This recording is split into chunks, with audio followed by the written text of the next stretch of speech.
नमस्कार दोस्तों, जय श्री राम। एक बार फिर स्वागत है आप सभी लोगों का हमारे YouTube channel soul of words में। दोस्तों, राधे श्याम रामायण की पिछले भाग संख्या 10 में आप लोगों ने भरत मिलाप का प्रथम भाग का वर्णन सुना था, जिसमें भरत जी प्रभु श्री राम को मनाकर अयोध्या वापस लाने के लिए वन की तरफ प्रस्थान करते हैं। यह सूचना जब प्रभु श्री राम और लक्ष्मण जी को मिलती है तो लक्ष्मण जी अत्यंत ही क्रोधित होकर युद्ध की रणनीति बनाते हैं। आज इसी कड़ी का अगला भाग, राधे श्याम रामायण का 11वां भाग, भरत मिलाप का दूसरा भाग आप सभी लोगों के समक्ष प्रस्तुत कर रहा हूँ। उम्मीद है कि आप सभी लोग इस भाग को भी उतना ही प्रेम और स्नेह देंगे जितना कि इससे पहले जो भी भाग आप लोगों के समक्ष पहुंचाए हैं उनको आपने प्रेम दिया। तो आइए शुरू करते हैं। लक्ष्मण लज्जित हो गए, मन ही मन का खेद, किंतु राम ही ने वहाँ जाना वह सब भेद। हटे राम तब लखन ने छुए भरत के पाँव, साथ साथ वह धनुष भी गिरा छूट उस ठाव। यह देख हंसी मन ही मन में राघव को आई थोड़ी सी, आंचल की ओट मैथिली भी उस क्षण मुस्काई थोड़ी सी। इतने में लक्ष्मण से मिलकर भाभी की ओर भरत धाये, वाणी ने जब ही प्रणाम कहा, आँखों में प्रेम अश्रु आए। सीता ने भी गद गद होकर हाथों पर उठा भरत जी को, आशीष से प्यारे वचनों से आनंदित किया भरत जी को। इतने में शत्रुघ्न भी आ पहुँचे शाल्हाद, संग में इनके था वही प्रेमी भक्त निषाद। उससे मिलकर जब सुना और लोग हैं साथ, तब आगे बढ़ राम ने गुरु को नाया माथ। फिर प्रथम मिले कैकेयी से उस माँ ने आशीर्वाद दिया, कुछ सकुचा कर सच्चे मन से ममता का महाप्रसाद दिया। तब माता सुमित्रा कौशल्या दोनों को सादर सिर नाकर, सब लोगों से भेंटे रघुवर सब ही को अपना अपना कर। सीता सासों के पैरों पर जीवन को धन्य समझती हैं, सासें उछाह की सासें ले सब कुछ न्योछावर करती हैं। उस क्षण का वर्णन और कथन हो सकता नहीं शारदा से, जब सबसे मिलकर लखन लाल भेंटे निज मात सुमित्रा से। इस तरफ प्रेम का आंसू ही उन आँखों के भीतर आया, उस तरफ छातियों से माँ की ममता का दूध उतर आया। मानो माता का शुद्ध हृदय बेटे पर गर्व कर रहा है, कहता है अब विश्वास हुआ बेटा तू मेरा बेटा है। हैं वह ही पुत्रवती युवती जिसकी संतान लखन सी है, अन्यथा कुपुत्रवती जननी बंध्या रहनी ही अच्छी है। नरवे ही हैं सत पथ में जो जीवन न्योछावर करते हैं, अन्यथा जगत में कितने ही पैदा हो कर मरते हैं। चित्रकूट में जब हुआ ऐसा सुखद मिलाप, अवधपुरी लज्जित हुई उधर आप ही आप। मानो विधि के हाथ है सदा जीत और हार, वन विहार में आज है पुर से अधिक बहार। भूपति का सुरपुर गमन सुनकर सीतानाथ, शोक मनाते ही रहे उस दिन सबके साथ। व्रत निर्जल पर पिंड दे दिया पिता को नीर, श्राद्ध किया श्रद्धा सहित मंदाकिनी के तीर। अगले दिन वन में जुड़ा एक बड़ा दरबार, थी जिस पर उस अवध की राजसभा बलिहार। इस ओर वशिष्ठ सहित ब्राह्मण ऋषियों का दर्शनीय दल है, उस ओर भरत जी के समीप प्रेमिनी प्रजा का मंडल है। पीछे माताएं ऊंचे पर नीचे हैं दास और दासी, हैं मध्य जानकी राम लखन सम्मुख हैं जिनके वनवासी। अंबर पर सूखे मेघों ने मौसम कर दिया निराला है, मानो लज्जित है इंद्र सभा उसने यह पर्दा डाला है। इंद्रासन क्या कमलासन भी यह दृश्य देख कर लाजा है। सिंहासन छोड़ कुशासन पर त्रिभुवन का राजा राजा है। मानो बहुरूपों वाला जो व्यापक सर्व देश में है, जीव और प्रकृति के साथ साथ स्वाभाविक आज वेश में है। भरत लाल कहने उठे मन के सभी विचार, उसी समय लाए वहाँ दूत कुछ समाचार। सुना जब ही आ रहे हैं जनकपुरी के नाथ, स्वागत करने को उठे सभी एक ही साथ। मिथिला के नाथ जनक जी ने जब पांव धरा उस पृथ्वी पर, तब शीस झुका कर हाथ बढ़े शिष्टाचारों पर मिलनी पर दोनों आँखों ने उस क्षण सबसे पहले ढूंढा जिसको, वह क्या थी एक तपस्विनी थी टकटकी बांध जे देखा जिसको। यह सच है घर से राजवधू राजसी वेश में निकली थी, पर चित्रकूट में आते ही साड़ी जोगिया पहन ली थी।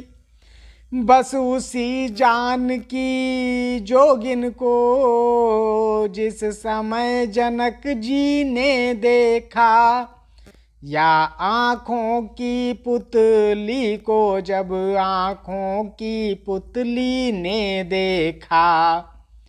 तब गड़ी हुई आँखों ही में हार्दिक आशीष दे पुत्री को, संबोधन करने लगा पिता ऐसे शब्दों से पुत्री को। पुत्री तूने कर दिए चारों वंश पवित्र, आज सुनहरा हो गया तेरा चित्र चरित्र। मग्न हुई वाणी इधर कह कर इतने बैन, उधर प्रेम के नीर में लगे तैरने नैन। तभी जनक को जानकी शीस नवा कर जोर, माता का आगमन सुन चली शीघ्र उस ओर। जननी ज्यों मिली जानकी से, जानकी मिली ज्यों जननी से, वह वर्णन हो सकता कब है शारदा से और लेखनी से। पुत्री को तपसिन बाने में जब माँ की आँख निहार उठी, दो बाणी भी उर अंतर का तत्क्षण ही भाव पुकार उठी। है नहीं गेरुआ पट तेरा सौभाग्य सिंदूर साथ में है सूर्य वंश में सूर्य राम तो तू लालिमा साथ में है।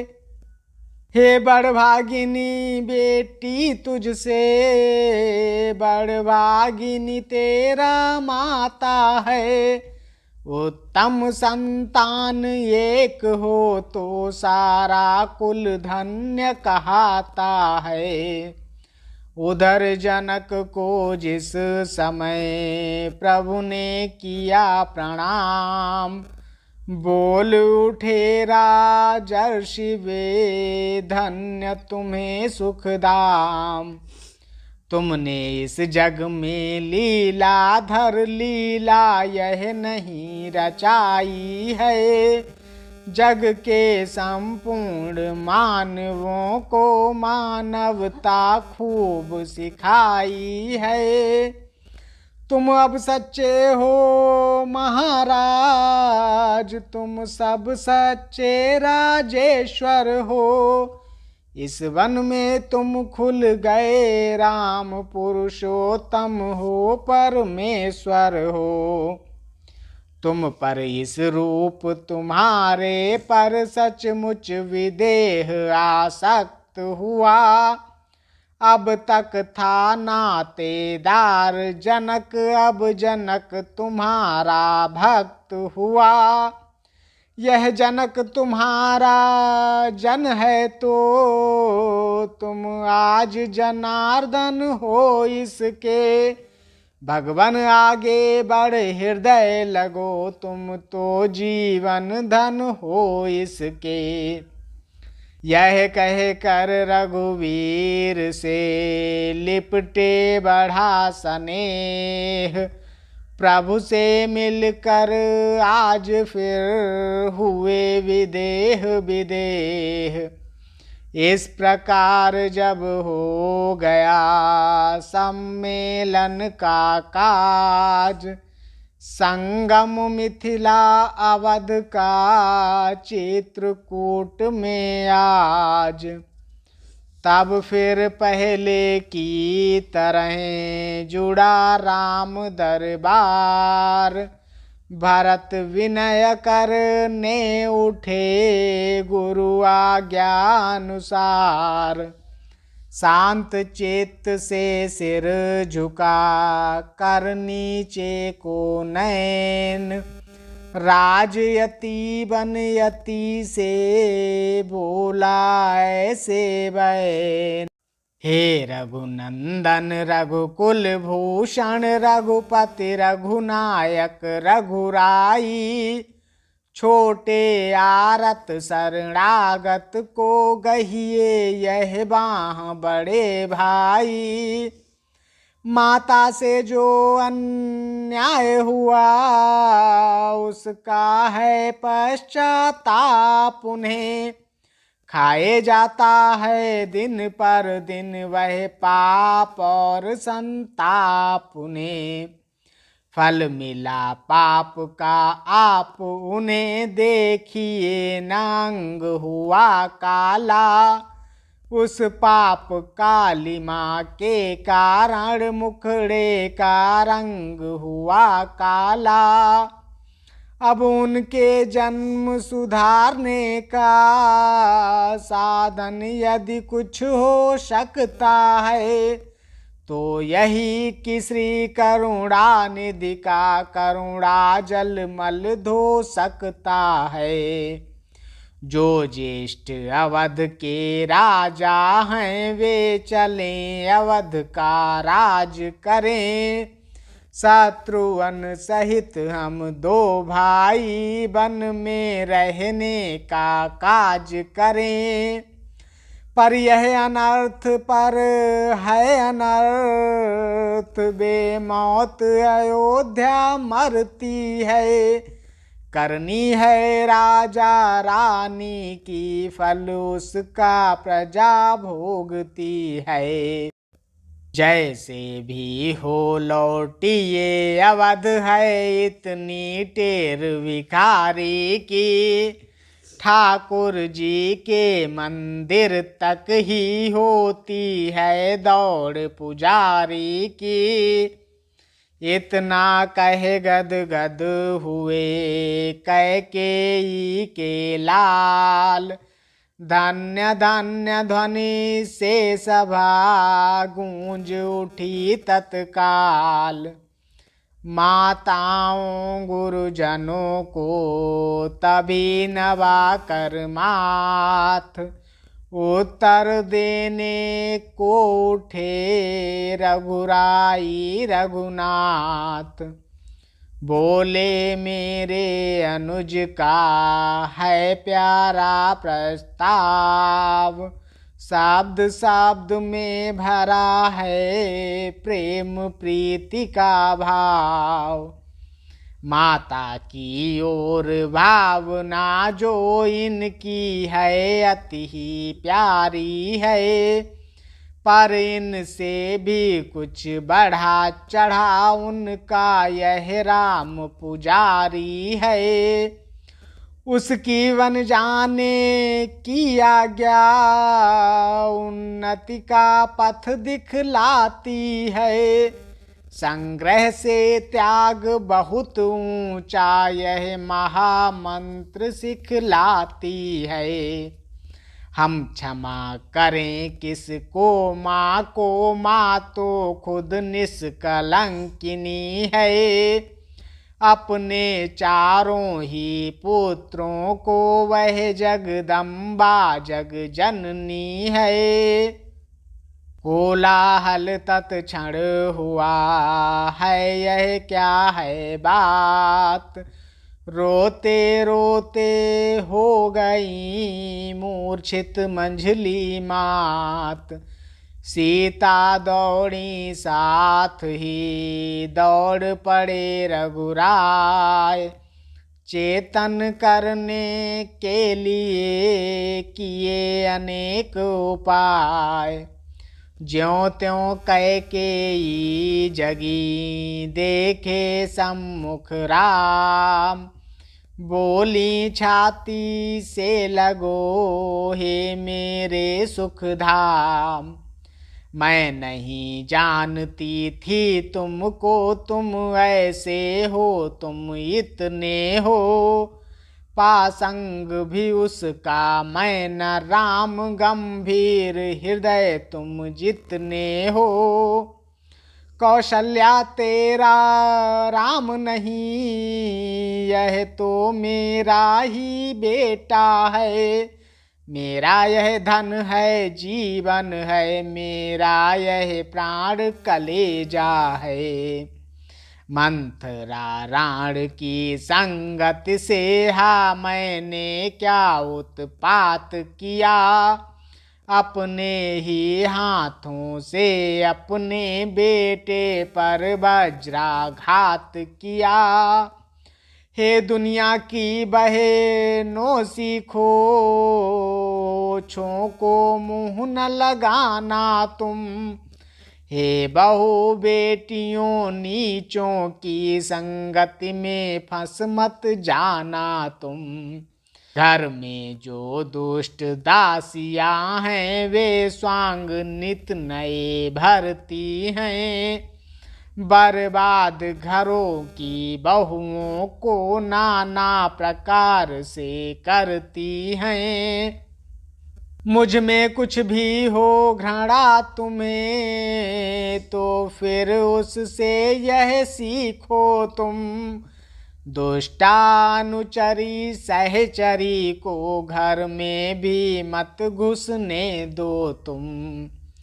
हे राम आज व्याकुल मैया बेटे की कृपा चाहती है, तुम बेटे हो तो क्षमा करो, देखो माँ क्षमा चाहती है। कैकेयी को जब तलक उत्तर दे रघुनाथ, गुरुजन का दिक कह उठे धन्य एक ही साथ। नयनों के श्री भरत के बहती थी जलधार, गुरु वशिष्ठ यह देख कर कहने लगे पुकार। हम स्वयं और श्री जनक राज अब मान बढ़ा कैकेयी का, रघुकुल के हित में करते हैं अपराध क्षमा कैकेयी का। कैकेयी तुम्हारा प्रबल पक्ष पंचों में क्यों तत्काल हुआ, इसलिए कि कोख तुम्हारी से उत्पन्न भरत सा लाल हुआ। सुन वशिष्ठ के शब्द यह व्याप उठा आनंद, सबसे पहले खुश हुए राम सच्चिदानंद। सुरमंडल में भी हुआ हर्ष प्रमोद अपार, स्वर्गवासियों के लिए माना है स्वीकार। सुलझ गई सीधी तरह उलझन एक महान, तब बोले श्री शत्रुघ्न अब दें इस पर ध्यान। राज्य करें लौटें अवध, पकड़ें जन का हाथ, नहीं मिला इस प्रश्न का उत्तर कुछ रघुनाथ। प्रभु बोले यह बात अब हो कैसे स्वीकार, अवध लौटने के लिए आत्मा है लाचार। जो एक बार कुछ निश्चय कर फिर उस निश्चय से टलता है, उसका टलना चंचलता है, निज आत्मा की दुर्बलता है। वनवास हमारे लिए एक अच्छे पथ पर पहुँचाता है राज तुच्छ इसके आगे यह मार्ग बड़ा सुखदाता है। इसी समय श्री भरत ने कह डाली यह बात, छोटे की भी विनय कुछ सुन लें जेठे भ्रात। जेठे भ्राता जी के होते छोटा न राज कर सकता है, यदि करता है तो है अधर्म, यह धर्म शास्त्र की आज्ञा है। जब बात अधर्म धर्म की हो तो कर्मशील क्या कर्म करे। हे भाई आज्ञा देते हो यह भाई भरत अधर्म करे। दो तारों में एक स्वर बजा एक ही साथ, कूप शब्द की भांति ही बोल उठे रघुनाथ। मैं कभी न दूंगा आज्ञा वह तुम पाप अनीति अधर्म करो। उपदेश यही होगा मेरा सधर्म करो सत्कर्म करो। पितुमात की आज्ञा पालन में बेटे का धर्म कहाता है। यदि वह आज्ञा त्यागी जाए तब भी अधर्म कहलाता है। जब प्रश्न अधर्म धर्म का है तो कर्मशील क्या कर्म करे। हे भाई तुम्हें यही प्रिय है यह भाई राम अधर्म करे। उलझन आई धर्म की अब समझाए कौन। सभी सभासद प्रजागण रहे इस समय मौन। सुरगण की इच्छा न थी जाए अयोध्या राम। शारदा से कहने लगे करो भरत मति भाम। वह बोली यह काम तो है मुश्किल अत्यंत।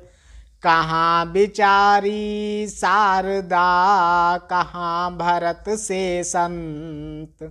सुरपुर की कोई भी माया जा उनके निकट नहीं सकती। है उनकी टेक गंग धारा जो पीछे पलट नहीं सकती। भिड़ जाए त्याग से त्यागी के यह काम न इंद्र जाल का है। चतुरानन भी चकराए जहाँ यह पद श्री भरत लाल का है। आए यह कहते हुए उसी समय सुरराज। उच्चाटन मन में करें सबके देव समाज। वाणी तुम उन पर जा बैठो श्री भरत जाप ही जाप करें। जब समय सोचने का आए तो राम राम ही रटा करें।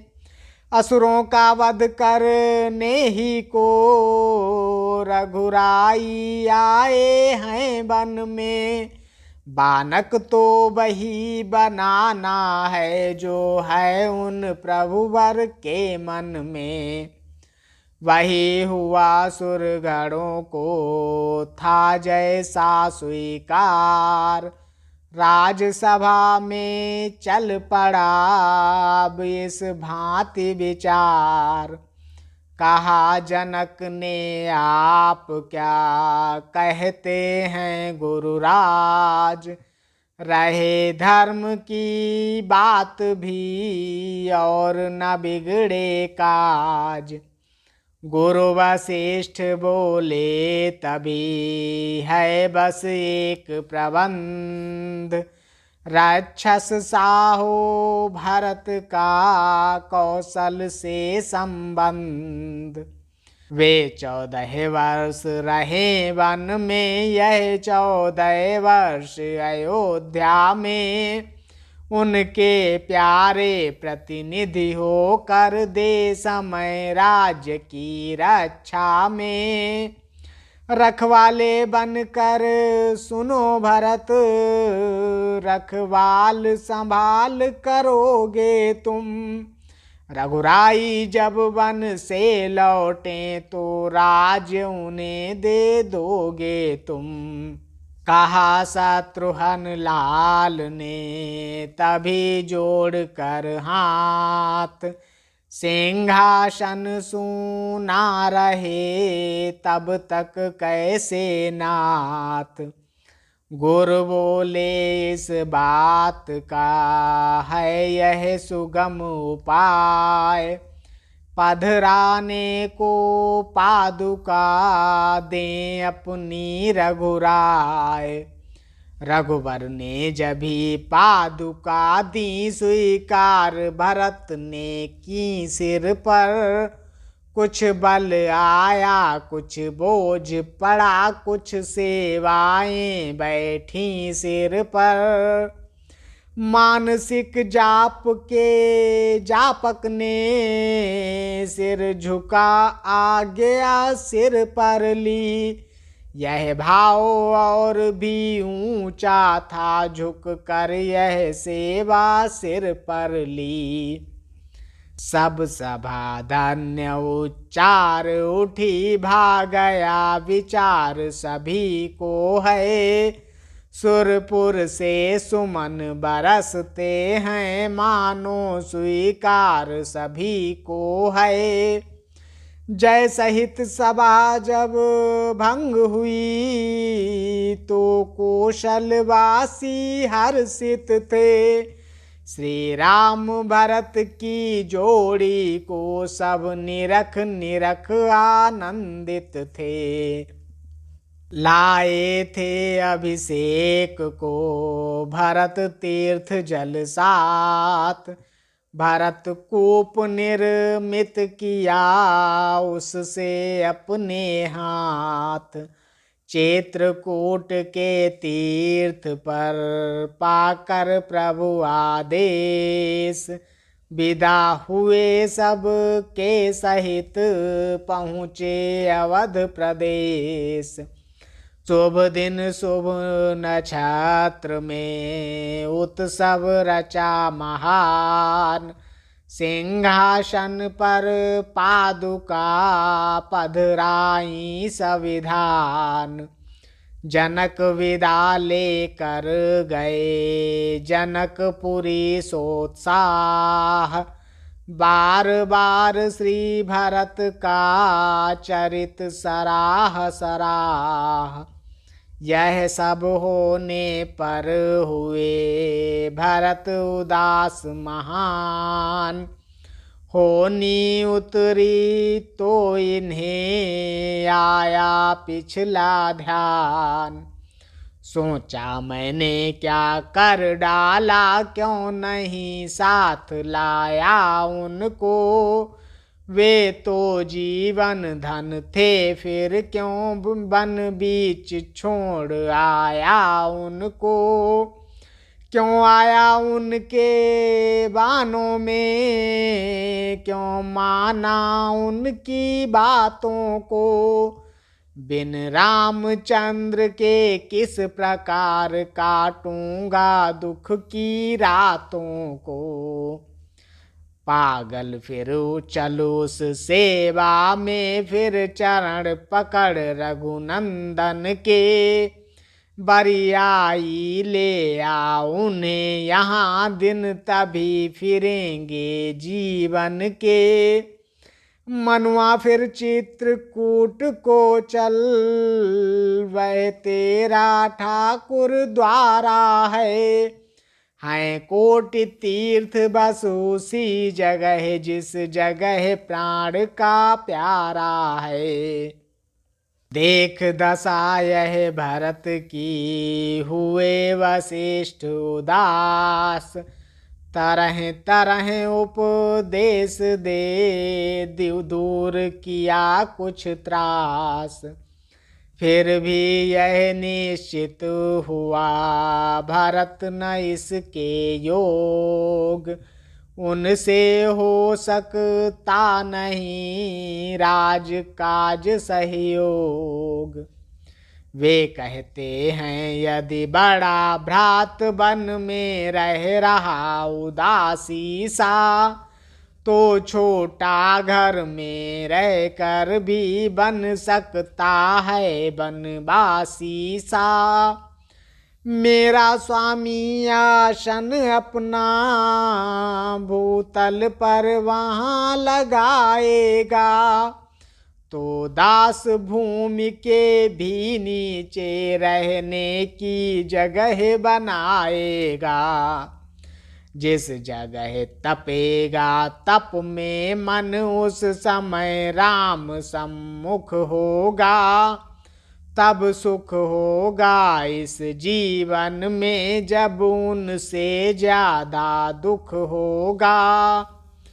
मन के मंदिर में आत्मदेव प्रस्तुत है पिछली पूजा को, माँ पृथ्वी खोल गोद अपनी आता है भरत तपस्या को। गुरु द्विज मंत्री अनुज की सौंप राज का काम, भक्त राम वह भजन को पहुँचा नंदी ग्राम।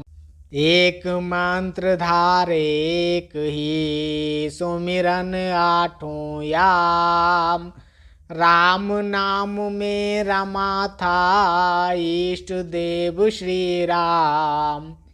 देख भरत की धारणा चकित हुआ संसार, धन्य धन्य की हर तरफ गूंज उठी गुंजार।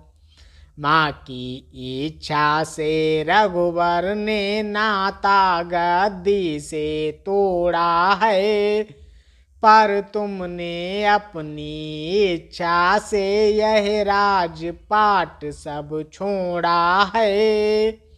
इस कारण मत है जनता का जन हुआ जनार्दन से ऊंचा। हे भरत तुम्हारा यह चरित्र है श्री रघुनंदन से ऊंचा। कहें सुने जो प्रेम से यह आदर्श चरित्र, निश्चय राधे श्याम हो उनका जन्म पवित्र। तले भूमि के कुश बिछा ले समाधि अविराम, सुमिर रहे थे श्री भरत इस प्रकार प्रभु नाम। भारत मिलाप का द्वितीय भाग यहीं पर समाप्त होता है। अब मिलेंगे अगले भाग में पंचवटी में। तब तक के लिए जय श्री राम।